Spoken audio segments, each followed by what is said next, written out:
پورے پاکستان میں ہنگامے کریں گے، آگ لگا دیں گے، یہ کریں گے.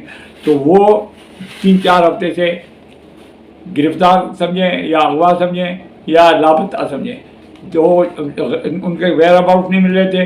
اور پرسوں جو ہے کورٹ میں RPO سے کہا گیا کہ شیخ رشید کو کیوں نہیں پیش کیا جاتا، تو انہوں نے کہا جی ہم کوشش کریں، ہم پنجاب کی پولیس یا اسلام آباد کی پولیس اس میں ملوث نہیں ہے، ہمیں نہیں معلوم کہ کس نے اٹھایا ہے.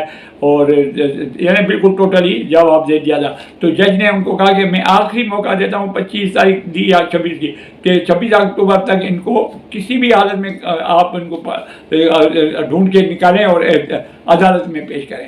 تو کل کے ویلاگ میں آپ دیکھیں گے، میرا کل کا ویلاگ دیکھیں، میں نے کل اس اعلان کے بعد، جج کے فیصلے کے بعد کہ ان کو 25 تاریخ، تو میں نے کل اپنے ویلاگ میں کہہ دیا تھا کہ خوش ہو جائیں شیخ رشید کے گھر والے، کیونکہ اب یہ شیخ رشید جو ہے 25 تاریخ سے پہلے یا انٹرویو کرتے ہوئے نظر آئیں گے، یا گھر چلے آئیں گے، یا پریس کانفرنس کرتے ہوئے نظر آئیں گے، لیکن آئیں گے ضرور. اب تو میری بات یہ اس بنیاد پہ کہی تھی کہ جب پولیس کے اوپر پریشر پڑتا ہے، عدالتوں کا ڈنڈا اٹھتا ہے، تو پھر پولیس مجبور ہو جاتی ہے، پھر ان کو کسی نہ کسی طریقے سے پروڈیوس کر دیتے ہیں کہ ہم نے تو کہا تھا ہمارے پاس ہے ہی نہیں، اور اس طریقے سے. تو رات کو یہ رات کی تقریباً رات کے ٹائم پہ یہ اپنے گھر پہنچے شیخ رشید، اور گھر پہنچنے کے بعد ظاہر ہے ابھی وہ لال حویلی والا گھر جو ہے اس کی بات نہیں کر رہا ہوں، وہ تو سیل ہے. یہ اسلام آباد کے گھر میں پہنچے ہیں. وہاں سے انہوں نے ٹیلی فون کیا. اینکر پرسن ہیں مشہور منیب فاروق، جو جیو پہ نجم سیٹھی کے ساتھ پروگرام کرتے تھے اور اس وقت سما پہ ہیں. ان کو فون کیا کہ جی میں انٹرویو دینا چاہتا ہوں. تو منیب فاروق پہلے تو حیران ہوئے، ان کا نمبر دے کے گیا، یہ شیخ رشید تو غائب ہے، دنیا اس کو کہاں ڈھونڈ رہی ہے، پولیس ڈھونڈ رہی ہے، اور یہ ان کا فون آ گیا. تو ان سے کہا کہ جی آپ اسٹوڈیو آئیں گے یا میں آپ کے پاس آ جاؤں. تو ان کو ویئر اباؤٹ بتا دیے گئے کہ اسلام آباد میں آپ آ جائیں ہمارے گھر پہ اور انٹرویو کا.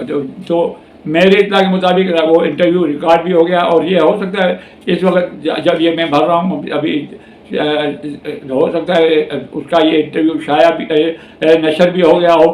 یہ پروگرام کرتے ہیں 8 بجے کے قریب یا 9 بجے کے قریب سما ٹی وی پہ منیب فاروق. تو اب معلوم نہیں ہے کہ وہ ابھی آپ لوگوں تک پہنچا یا نہیں پہنچا، لیکن آج نہیں پہنچا تو کل ضرور ہوگا. لیکن یہ کنفرم خبر ہے، اور اس کی تصدیق بہترین اینکر، مشہور اینکر جو ہے منصور علی خان، انہوں نے بھی اپنے ولاگ میں کہہ دیا کہ یہ خبر میں صداقت ہے کہ ان کا انٹرویو ریکارڈ کر دیا گیا ہے. تو اب دیکھنا یہ ہے کہ یہ ریکارڈ کب کرتے ہیں، اور یقیناً اس میں لگی چھپی بات نہیں کریں گے شیخ رشید، اور سارا ملبہ اٹھا کے ایک ایسے آدمی وہ جیل میں بیٹھے، وہ تو شیخ رشید کو کچھ نہیں کر سکیں گے، کوئی پتھر نہیں مار سکیں گے اس کو، کیا کچھ تانا نہیں دے سکیں گے. تو اس کے اوپر ملبہ گرائیں گے عمران خان کے اوپر. جو ہے عمران خان 9 مئی کے ماسٹر مائنڈ تھے، میں نے کئی دفعہ اس کو سمجھایا نہیں کریں وہ کریں، تو یہ اس طریقے سے جان چھڑائیں گے.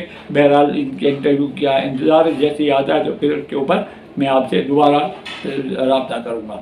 تو یہ عمران خان کے لیے ایک دوسری دکھ والی خبر.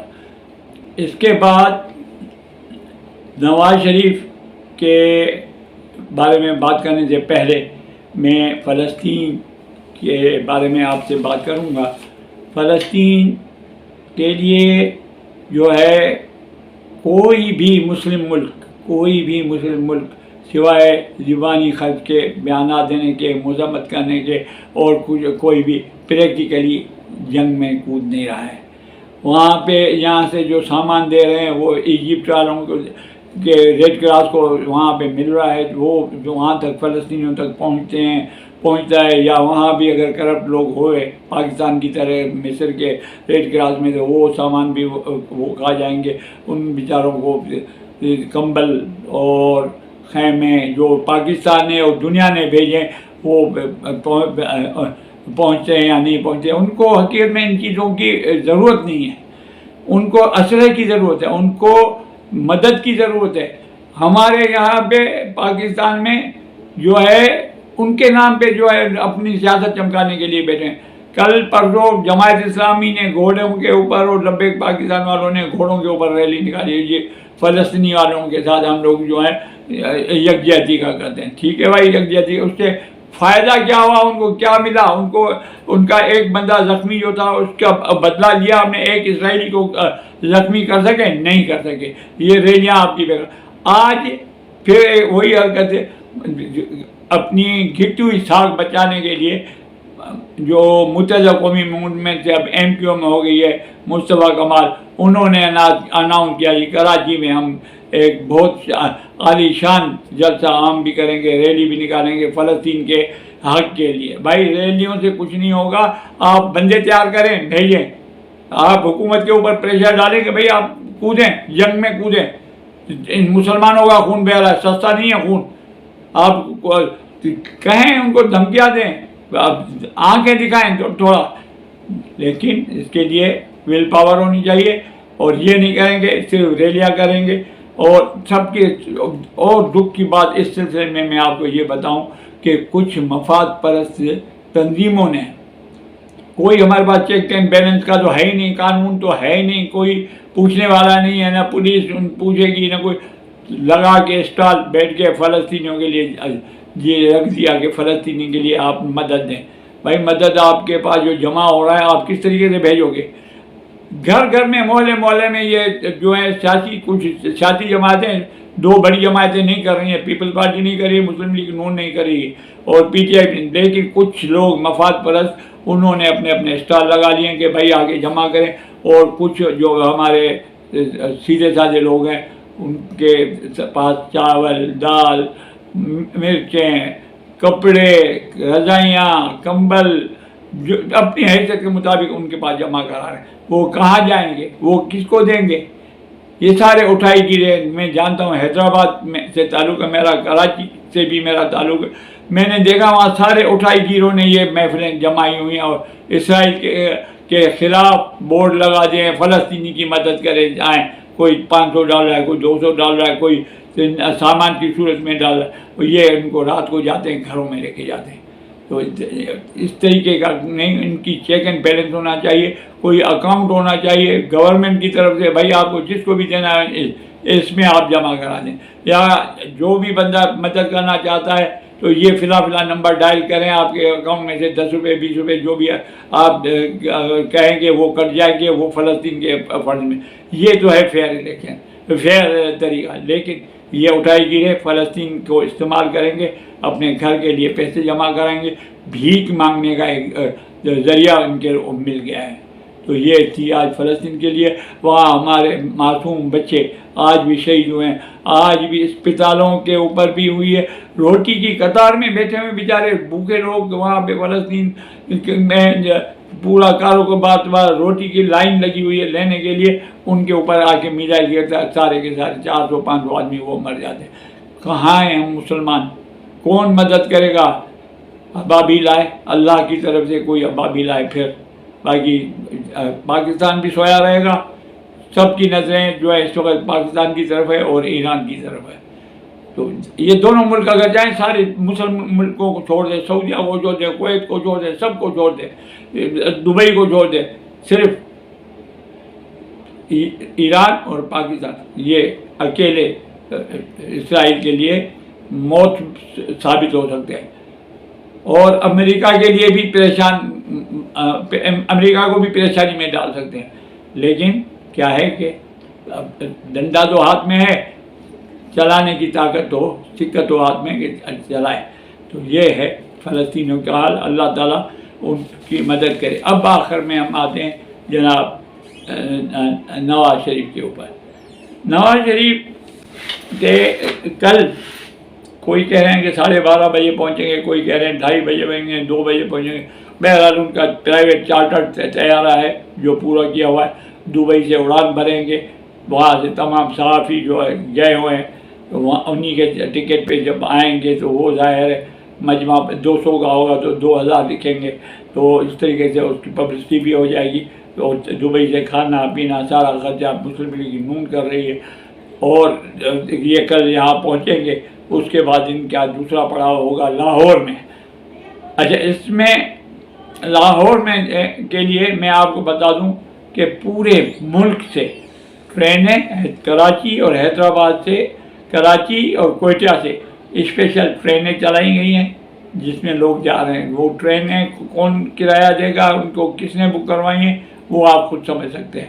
عوام فری میں بیٹھ کے، اب فری میں مجھے بھی کہیں گے اسلام آباد آپ کو لے کے چلتے ہیں ہوائی جہاز میں بھی چلا جاؤں گا. تو اس طریقے ٹرینیں فری میں چل رہی ہیں، جو بھی آ رہا ہے بیٹھو بھائی لاہور گھوم کے آ جائیں گے. جلسہ ہوگا تھوڑی دیر میں، اس کے بعد لاہور تو گھوم لیں گے.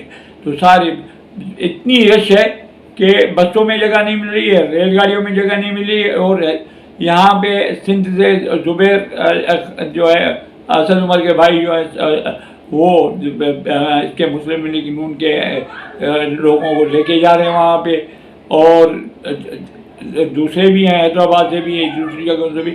تو بے تحاشا لوگ جا رہے ہیں، اس میں کوئی شک نہیں ہے. اور یہ لوگ کیوں جا رہے ہیں اور کس کی وجہ سے؟ یہ محبت میں نہیں جا رہے ہیں، نواز شریف کی محبت میں نہیں جا رہے ہیں. یہ مرہون منت ہے عدالتوں کا.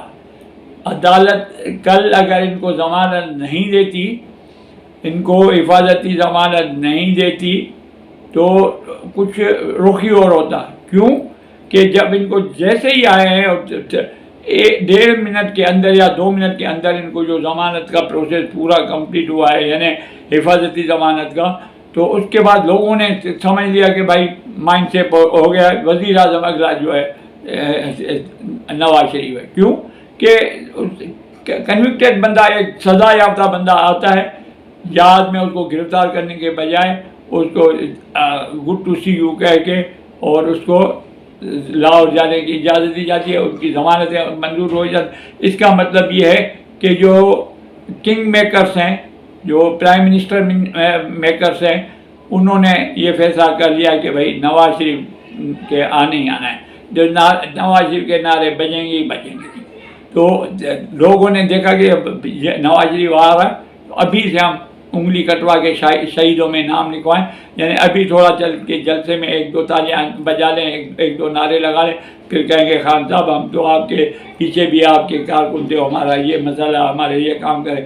تو یہ صرف رخ جو ہے ہوا کا رخ، یہ عدالتوں کی وجہ سے پھر گیا. ورنہ یہ لاہور میں 10,000 20,000 سے زیادہ بندے جمع نہیں کر سکتے. اس وقت اندازہ ہے کہ حیدرآباد سے تقریباً اور کراچی سے 50,000 کے قریب لوگ سندھ سے گئے ہیں. تو اچھی بات ہے، کل دیکھتے ہیں. لیکن ایک بات کا احتمال ہے، یعنی امکان ہے، اللہ کرے نہ ہو، کہ اس وقت پہلے والا زمانہ نہیں ہے کہ سیاسی لیڈر کرتے تھے، تقریریں کرتے تھے اور سب کچھ آرام سے ہو جاتا تھا.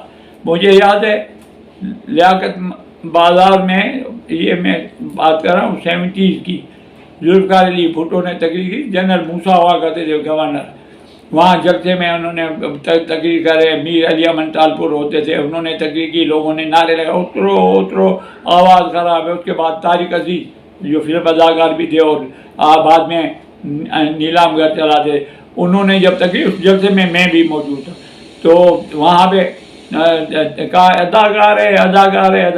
تو بھٹو صاحب بجائے چھپنے کے یا نیچے اتر کے آ کے ہاتھ ایسا کہ بے شرمو بے غیر، تو مجھے پتا تم لوگوں کو کس نے بھیجا ہے. جنرل موسیٰ نے بھیجا تاکہ میرا جلسہ خراب کرو جلسہ شروع کرو طارق صاحب، میں دیکھتا ہوں کون شور کرتا ہے. شام سن گیا تھا، لوگوں کو چپ ہو گئے. طارق عزیز نے اپنی تقریر مکمل کی اور بھٹو نے تقریر اپنی مکمل کی اور خاموشی سے پرامن طریقے سے چلا. لیکن اب وہ زمانہ نہیں رہا ہے. اب جہاں بھی مسلم لیگ نون کے مریم نواز، یہ مریم اورنگزیب 3-4 دن پہلے کی بتا رہے ہیں کہ کیفے میں گئی، وہاں چور چور کے نعرے اور لوگوں نے بدتمیزی، کیونکہ پی ٹی آئی نے بالکل تہذیب کا اور اخلاق کا سارا کھانا خراب کر دیا.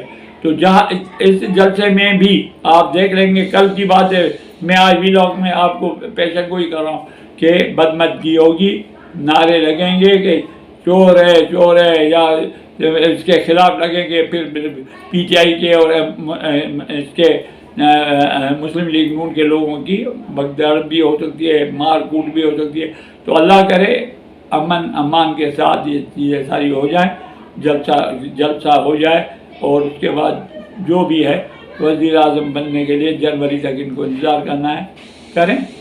ابھی بھی ملک بھرا ہوا کافی پیسہ ہے، تو بن جائیں وزیر اعظم، کوئی اس میں ایسی بات نہیں.